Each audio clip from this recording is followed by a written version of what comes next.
Americans across the board are finding themselves overworked, unable to keep up with the runaway inflation of basic goods. They can no longer afford to pay their basic bills. They're missing rent. And Americans are suffering big time right now. Organized power of the working class, in whatever limited extent, to defiantly challenge the bloodsuckers and the capitalists in this way is absolutely groundbreaking. Everything about US politics is about this. It's always about labor. Now Trump is acting like a fucking idiot. He is such an arrogant retard. It's not because he's condemning the strike, because that's not what's going on. The media is spinning his words to make it seem like he's against the strike. Here is what Trump said. Stand strong against Biden's vicious attacks on American labor and American auto workers.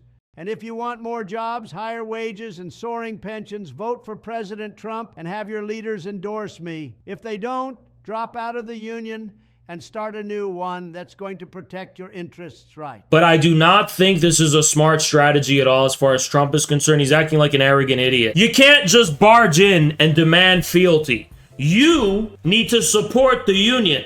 And if you support the union, that will be enough to exert the necessary pressure on the leadership.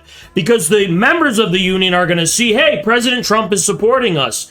And he's endorsing us. Why aren't our lead? You know what I mean? If Trump comes out against the strike, I will be the first to condemn Trump and call him a bitch. I'll be the first to do it. Now, this is an argument that we're seeing, and I want to take the opportunity to respond to it. So he says, why would I want to support a bunch of lazy fat people? You're justifying American decline.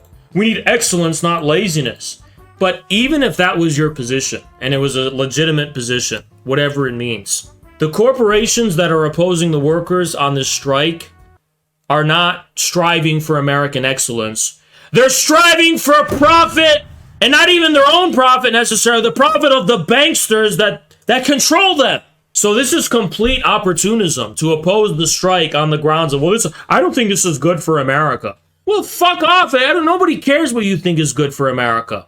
Because America's not even good for itself right now. I don't think it's good for America that all of our natural resources and industries are completely owned by a tiny minority of elites who hate the majority of people who live here. I don't think that's good. You want to know what I think is American decline? That people can't even fucking put bread on the table anymore in increasing numbers. People can't pay their fucking bills despite working so many hours and taking on so many different jobs. Now, what do I think about the demand for 32 hours? Is that unreasonable?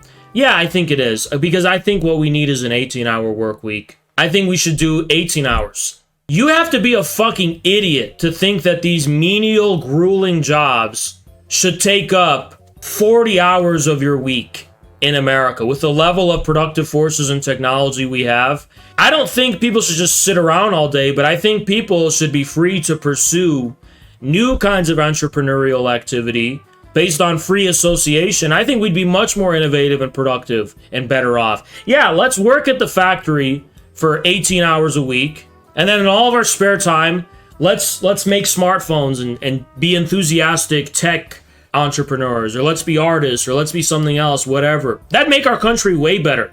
But 32 hours is more than reasonable. And you know what's beautiful about the 32-hour demand is that if they're successful with it, holy fuck. That is just strengthening the leverage of labor. That the fucking guy at Taco Bell is going to demand 32 hours. This is what the Republicans are going to say, by the way. They're going to go, oh, this strike is just benefiting China. This strike is just benefiting China at America's expense. You know what? Good.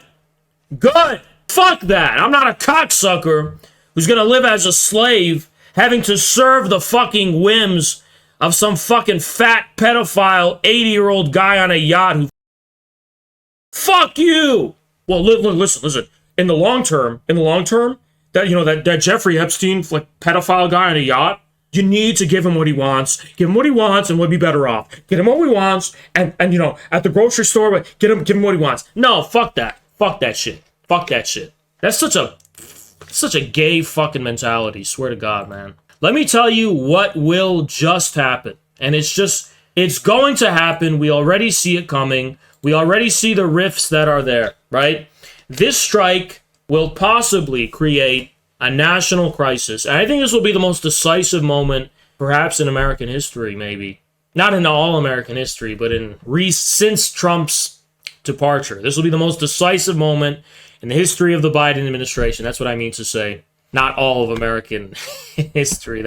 You're going to see America First, Joe Biden, Richard Spencer, the Democrat Party, they're all going to, and the GOP mainstream, they're all going to hold hands, and maybe Trump too if he's a fucking bitch, and they're all going to hold hands and say, this strike is a danger to American national security. We need to invoke fascist powers to crush it.